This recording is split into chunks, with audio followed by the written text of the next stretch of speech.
Então, antes de dar prosseguimento no curso e a gente de fato começar a aprender a programar, a gente precisa antes entender o que é um software, né? Se vocês forem na internet e procurar a definição de um software, ou pegar algum livro, alguma literatura relacionada a desenvolvimento de softwares, a gente vai ter algo muito parecido com isso aqui, ó. Um software é um conjunto de instruções ou comandos que dizem ao computador o que fazer.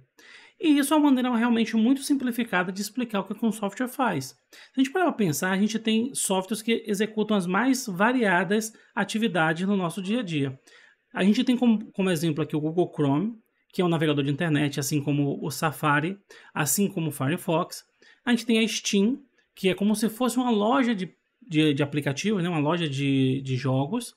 A gente tem o Instagram, que ele pode ser um software utilizado na internet, você pode acessar pelo navegador, ou você pode instalar no seu celular.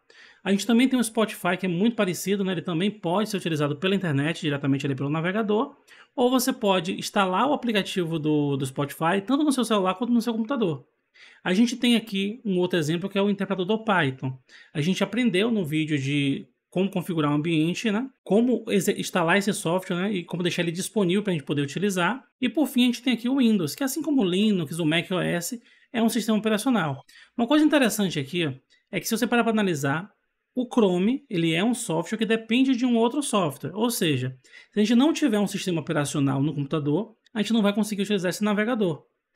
Se a gente não tiver um software que é o sistema operacional, a gente não consegue rodar a Steam. E o mais interessante é que a Steam hoje ela também acaba sendo uma dependência de outro software. Tem jogos que só rodam pela Steam. E por sua vez a Steam precisa de um sistema operacional, que normalmente é o Windows, mas também pode ser utilizado em outros sistemas operacionais.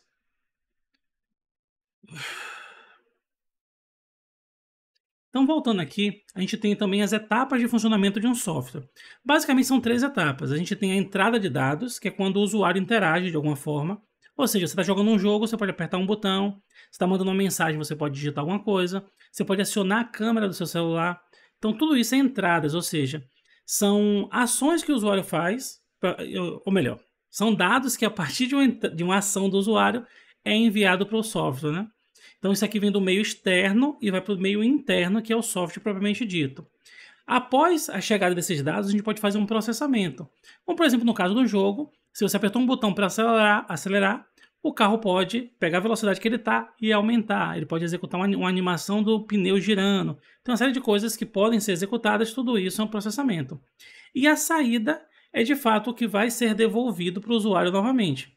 Ou seja, no caso do carro, o processamento dele fazer a velocidade aumentar é interno do software, mas ele pode te dar uma saída visual, ou seja, um velocímetro virtual pode ficar na tela se movimentando ali, mostrando que a velocidade saiu de tal velocidade para tal outra velocidade.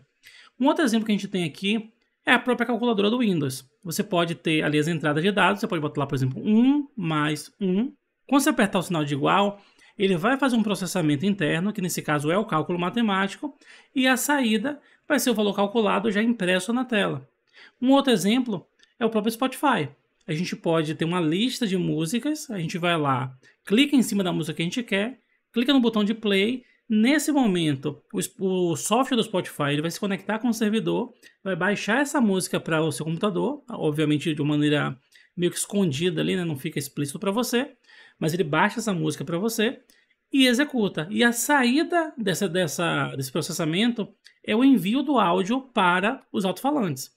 Então, tudo que vem do computador, do meio interno para o meio externo, é uma saída. Tudo que vem do meio externo e vai para o meio interno é uma entrada de dados. Belezinha?